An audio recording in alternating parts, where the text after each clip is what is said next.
धीरे बोलो, कोई सुन ना ले। ये बात हम सब के कानों में पड़ी होगी और हमारे मुंह से भी निकली होगी, लेकिन सोचने की बात यह है कि ये वाक्य कब कब हमारे मुंह से निकलता है और कब कब हमारे कानों में पड़ता है, क्योंकि ऐसे कम ही गुप्त राज होते हैं जो हम दूसरों के कानों में पड़ने नहीं देना चाहते। अक्सर परिवार में अशांति का कारण हम स्वयं ही होते हैं। हम इस बात को देख पाए भले ना देख पाए, पर ये असल सत्य है, क्योंकि जाने अनजाने मूर्खतावश हम खुद ही अपनी वो बातें दूसरों को बता देते हैं जो हमें कभी नहीं बतानी चाहिए। और वही बातें जो जाने अनजाने हमने किसी दूसरे के सामने बता दी थी, वही हमारे दुख का कारण बन जाता है, वही हमारे झगड़े का कारण बन जाता है। और फिर बाद में हमें पछतावा होता है कि मुझे ये बात किसी को बतानी नहीं चाहिए थी, मेरी ही गलती हुई कि मैंने जाने अनजाने ये बात सभी को बता दी। इसीलिए आज की जो बौद्ध कहानी मैं आपको सुनाने वाला हूं, उसे सुनने के बाद आपको 7 ऐसी बातें पता चलेंगी जो आपको कभी किसी को नहीं बतानी।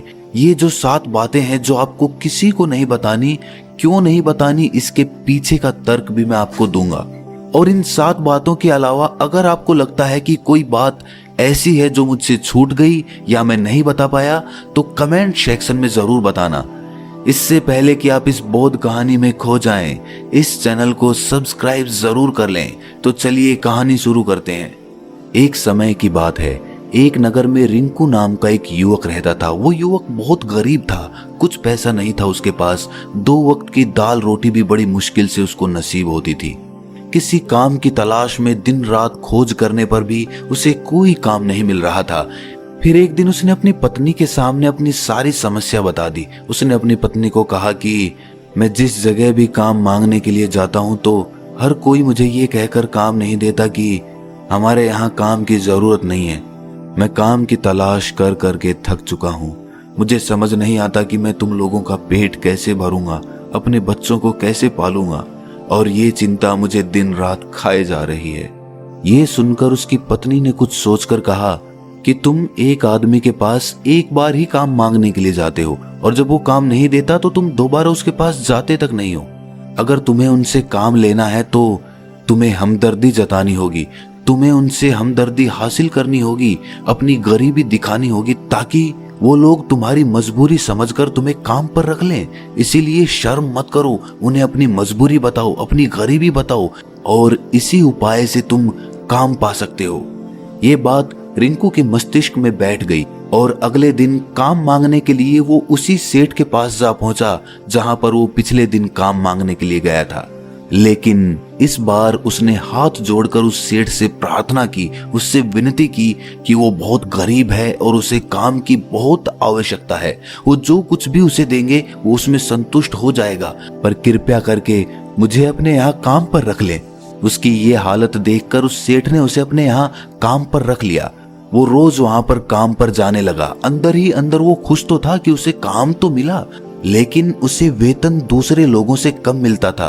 वही काम जो दूसरे लोग कर रहे थे उन्हें ज्यादा वेतन मिल रहा था और इसे कम वेतन मिल रहा था।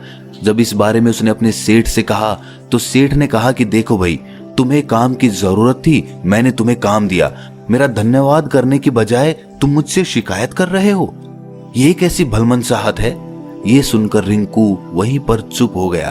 बात कहीं ना कहीं सत्य थी, सच थी। सेठ ने तो उसे उसकी मजबूरी के हिसाब से ही काम दिया था और इसीलिए वो उसे अपने अनुसार ही वेतन देता था। लेकिन धीरे धीरे उसने ये बात अपने सगे संबंधियों और अपने दोस्तों को भी बताना शुरू कर दी कि उसका सेठ कैसा आदमी है और उसे कितना वेतन देता है। समय बीतता रहा और रिंकू पूरी लगन के साथ अपना काम करता रहा। लेकिन अब परिस्थितियां बदलने लगी थी। सेठ अब रिंकू से दूसरे लोगों से ज्यादा काम लेता था और उनसे कम वेतन उसे देता था। ये बात रिंकू के मन को बहुत खलती थी। वो दूसरों से ज्यादा मेहनत कर रहा है और उनसे कम वेतन पा रहा है। इससे उसके आत्मसम्मान को बहुत गहरी चोट पहुंची। अब धीरे धीरे उसका मन अपने काम से हटने लगा। उसका मन काम में लगता ही नहीं था। जाहिर सी बात है कि ऐसी जगह किसका मन लगेगा जहां आदमी को अपने आत्मसम्मान के साथ समझौता करना पड़े। इसीलिए जल्द ही उसने अपना काम छोड़ दिया और वो घर पर आकर खाली बैठ गया। अब उसके पास घर का खर्चा चलाने के लिए भी पैसे नहीं बचे थे। इसीलिए उसने अपने सगे संबंधियों और अपने दोस्तों से सहायता मांगनी शुरू की। लेकिन उसके दोस्त उसके सामने तो उसे दया का पात्र समझते थे, उसे दिलासा देते थे, लेकिन पीछे से उसका मजाक उड़ाते थे। वो कहते कि कितना बेवकूफ है, सेठ ने इतना काम लिया और बेचारे को पैसे भी नहीं दिए। अरे हम इसको पैसे दे दें तो ये कल हमारा भी पैसा वापस कर पाएगा? इसकी ऐसी हालत है, काम तो इसके पास कुछ है नहीं, पैसा कहां से लाके देगा? और इसी वजह से रिंकू की हालत दिन ब दिन खराब होती जा रही थी। अब वो दिन रात तनाव में रहने लगा था। वही दोस्त, वही सगे संबंधी जो उसके अपने होने का दिखावा करते थे, वो उसे दया का पात्र समझ रहे थे।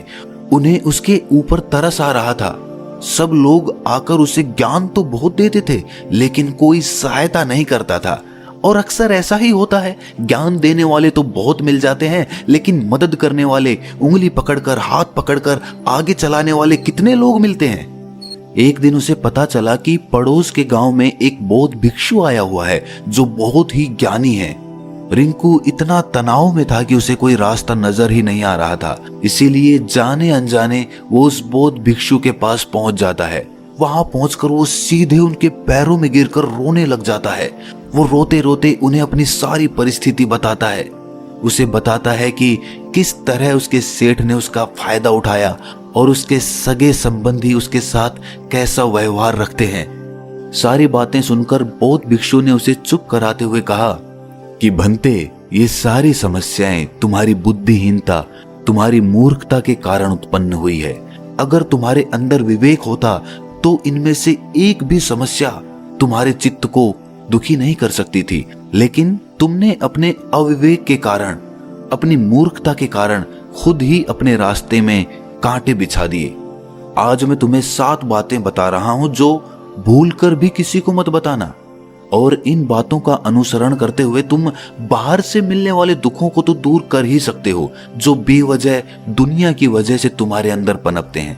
पहली बात जो किसी को नहीं बतानी चाहिए वो है अपनी मजबूरी। अपनी मजबूरी का दिखावा करके, दूसरों का दया पात्र बनके उनकी सहायता लेने की गलती कभी मत करना। हो सकता है कि आज वो तुम्हारी मजबूरी देखकर तुम्हारी सहायता कर दे, लेकिन कल वो तुम्हारा फायदा उठाने से भी नहीं चूकेगा। और अगर फायदा भी नहीं उठाया तो दूसरों के सामने तुम्हारा मजाक बनाने में वो आदमी कभी नहीं चूकेगा। इसीलिए कभी भी अपनी मजबूरी का दिखावा मत करो। अगर घर में 2 रोटी है, सूखी रोटी है, तो वही खाकर सो जाओ, लेकिन दूसरों को इसके बारे में भनक तक नहीं लगनी चाहिए। जरा आप खुद सोचो, मजबूरी बताने का क्या प्रयोजन होता है एक इंसान का? या तो वो दूसरों से सहानुभूति हासिल करना चाहता है या उनसे कोई आर्थिक मदद चाहता है। लेकिन अगर दोनों ही परिस्थितियां आप देखें तो दूसरा आदमी आपका फायदा उठाने से नहीं चूकेगा। और अगर वो फायदा नहीं भी उठाएगा तो अपनी नजर में तो वो आपको मूर्ख ही समझेगा, बेवकूफ समझेगा और दूसरों के सामने आपका मजाक तो जरूर बनाएगा। इसीलिए अपनी मजबूरी के बारे में कभी किसी को मत बताना। दूसरी बात जो किसी को भी नहीं बतानी चाहिए वो है अपनी अतीत की गलतियां और भविष्य की रणनीतियां। जरा सोचो कि अगर हम अपने अतीत की गलतियां किसी दूसरे को बताते हैं तो उसका क्या प्रभाव होगा। वो गलतियां ठीक तो नहीं की जा सकती, जाहिर है, तो उन्हें बताने का क्या प्रयोजन रह जाता है।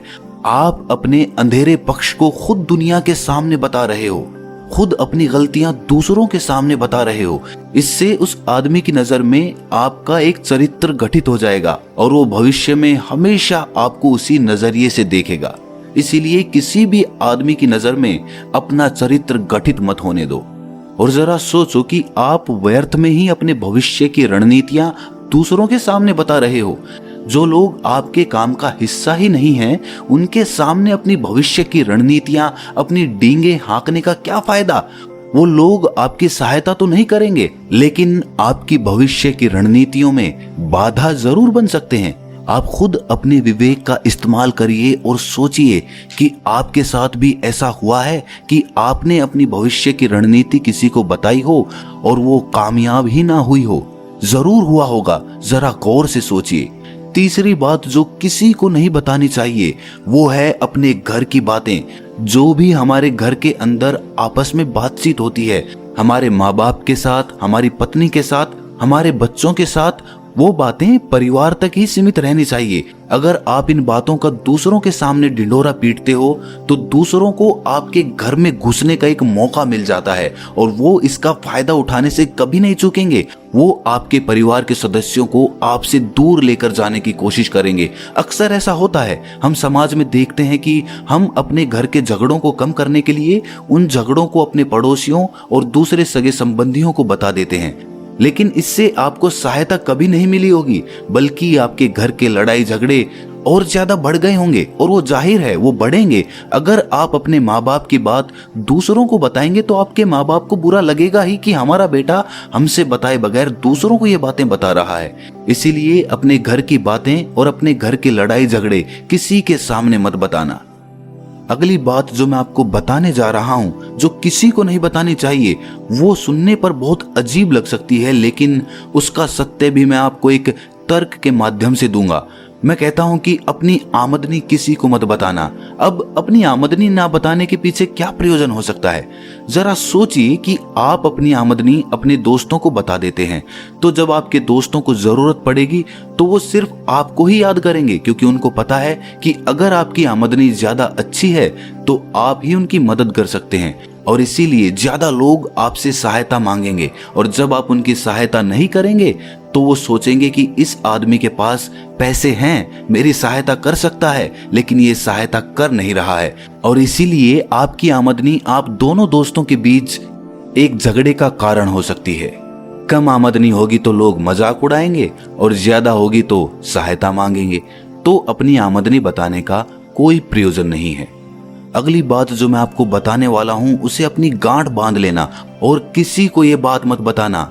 अपनी कमजोरियां और अपनी ताकत। अक्सर इंसान को पता नहीं होता है कि उसकी कमजोरी या उसकी ताकत क्या है, लेकिन अगर आपको अपनी कमजोरी और अपनी ताकत पता है तो पहली बात तो आप बहुत ही बुद्धिमान आदमी हैं, और दूसरी बात कि आपको ये बातें किसी से साझा नहीं करनी है, क्योंकि अगर आपकी कमजोरियां दूसरों को पता चल गई तो वो आपकी कमजोरियों का फायदा उठाएंगे, और अगर आपकी ताकत पता चल गई तो वही ताकत आपकी कमजोरी बन जाएगी, क्योंकि वो ताकत दूसरे आदमी को पता है और वो ताकत की काट भी ढूंढ ही लेगा। अपनी कमजोरी और अपनी ताकत अपनी पत्नी या अपने पति को भी नहीं बतानी चाहिए, क्योंकि इसके बाद आपको घर में उनसे हमेशा दब के रहना पड़ेगा। अगली बात जो किसी को नहीं बतानी चाहिए वो है अपने मित्र और अपने शत्रु। आप अपने मित्रों के बारे में अगर दूसरे लोगों को बताएंगे तो वो आपके मित्रों के साथ अपनी घनिष्ठता बनाकर आपको धोखा दिलवा सकते हैं। आपके गहरे मित्रों को आपसे दूर करने का प्रयास कर सकते हैं। अक्सर आम आदमी ऐसा नहीं करता, लेकिन आपके दुश्मन ऐसा करने की कोशिश कर सकते हैं। और दूसरी तरफ आपके शत्रु का भी किसी को नहीं पता लगना चाहिए, क्योंकि आज जो आपका मित्र है अगर कल वो आपका दुश्मन हो गया तो वो आपके दुश्मन के साथ ही मिलकर आपको परास्त कर सकता है, आपको धोखा दे सकता है। इसीलिए अपने सबसे अच्छे दोस्तों को भी अपने दुश्मन के बारे में कभी मत बताना। अगली और आखिरी बात कहना चाहता हूं कि जब तुम दान करते हो तो दान के बारे में भी किसी को मत बताना, नहीं तो दान करना व्यर्थ हो जाता है, बेकार हो जाता है। जब आप अपने दान का ढिंढोरा पीटते हो तो आप ये बता रहे हो कि मैं कितना बड़ा दानी पुरुष हूं, और ये आपके अंदर एक अहंकार निर्मित करेगा। इसीलिए दान गुप्त रूप से किया जाए उतना ही अच्छा होता है, उतना ही फलदायी होता है। जब आपका बायां हाथ दान कर रहा हो तो दाएं हाथ को भी ना पता चले कि बायां हाथ दान कर रहा है। ये 7 बातें जो बौद्ध भिक्षु ने रिंकू को बताई, इनमें संसार के सभी सिद्धांत छिपे हुए हैं। इन बातों का अनुसरण करते हुए आप अपने घर में सुख शांति बना सकते हैं और घर के झगड़े हमेशा के लिए दूर कर सकते हैं। आप इन बातों के बारे में अपने विवेक से भी सोचेंगे तो आपको ये बातें सच मालूम पड़ेंगी। और हमारा कहानी सुनाने का मकसद यही है कि आपका विवेक जागृत हो, आप खुद उन बातों के बारे में सोचें जो हम आपको बता रहे हैं, और अगर हम गलत हैं तो आप कमेंट सेक्शन में वो बात जरूर बताएं जिस पर हम गलत हैं। और इनके अलावा भी अगर आप कुछ जानते हैं तो उन बातों को भी कमेंट सेक्शन में जरूर डालें। तो दोस्तों कैसी लगी आपको ये कहानी कमेंट सेक्शन में जरूर बताना, और अच्छी लगी तो इस चैनल को सब्सक्राइब जरूर कर लेना। तो मिलते हैं अगली कहानी में, तब तक के लिए अपना ख्याल रखें।